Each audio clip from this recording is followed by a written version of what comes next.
Denúncias de corrupção, crise econômica. Esse é o cenário em muitas confederações brasileiras no período pós-Jogos Olímpicos do Rio.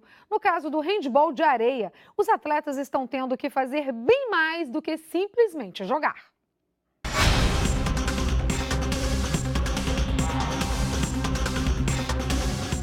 No final de julho, os campeonatos mundiais de beach handball, ou handbeach, ou handball de areia, chegaram ao fim em Kazan, na Rússia. O Brasil foi o destaque com o título entre os homens e o terceiro lugar entre as mulheres. Mais um ótimo desempenho de um país que tem costume de ir bem nesse esporte. Até hoje foram disputados 16 campeonatos mundiais, 8 entre os homens e 8 entre as mulheres. E juntando as conquistas femininas e masculinas, o Brasil foi campeão do mundo 8 vezes, ou seja, ganhou metade dos campeonatos possíveis. A julgar por esses resultados, a gente poderia pensar que os atletas não têm do que reclamar, mas não é bem assim.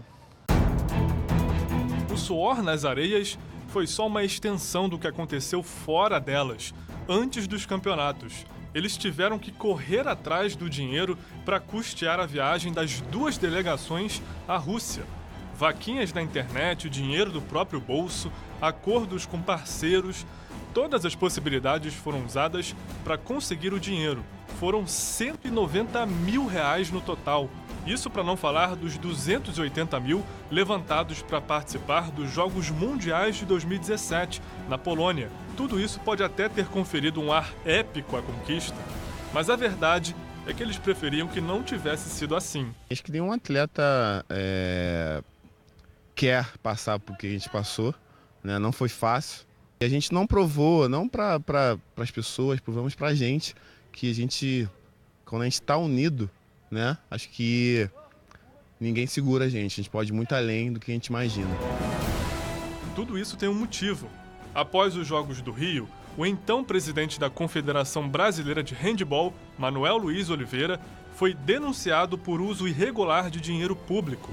Em abril de 2018, ele foi afastado do cargo pela Justiça Federal. A confederação perdeu o principal patrocinador, viu a fonte secar. A corda acabou estourando do lado do beach handball.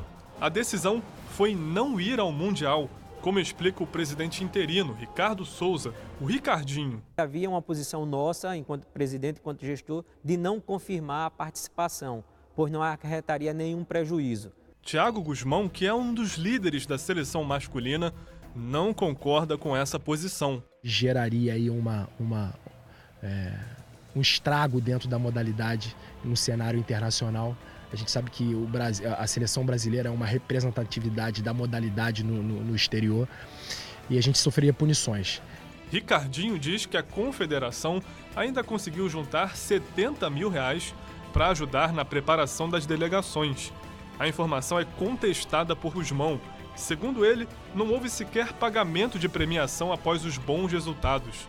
Depois da verdadeira epopeia que foi conseguir viajar para a Europa por 2 anos seguidos, a mentalidade dos atletas mudou. Isso fez a seleção brasileira de handebol de areia refletir muito sobre qual era a nossa importância, não só como atleta, mas como um fator gestor da modalidade, né? Os atletas da areia se uniram aos do indoor, no movimento Atletas pelo Handebol. O movimento divulgou um manifesto na semana passada, destacando que a insatisfação dos atletas vem de longos anos, tornando necessária a união. O documento pede mudanças estruturais na gestão da confederação, com a implementação de um estatuto profissional. Por fim, eles reivindicam a renovação da diretoria da CBHB. A gente sabe que as empresas que financiam o esporte, que apoiam o esporte, jamais vão se conveniar a uma estrutura que está, até que se prove, né? Mas a gente sabe que está atolada em investigações. Os atletas se ressentem de um diálogo maior com a confederação, que se defende. Tem a confederação que tem as suas responsabilidades, tem os clubes que têm suas responsabilidades, tem os árbitros que têm sua responsabilidade, tem os atletas que têm sua responsabilidade. Então é uma via de mão dupla. As informações têm que estar indo e vindo, assim como as responsabilidades de cada um têm que estar indo e vindo. Um ponto específico do handebol de areia que não é mencionado no manifesto, mas está em trabalho para o futuro, é a proposta de criar uma entidade para cuidar somente dessa modalidade. Esse é o próximo passo. A gente quer trabalhar com o novo, né? A gente está estudando possibilidades, né, de novas confederações, de novas empresas para que a gente possa gerir a modalidade e arregaçar as mangas. Pode ser um passo importante para a profissionalização do esporte. A maioria dos atletas cumpre jornada dupla. Gusmão é formado em Educação Física e trabalha na Força Aérea.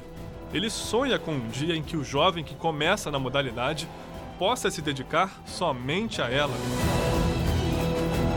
Por enquanto, isso está meio longe.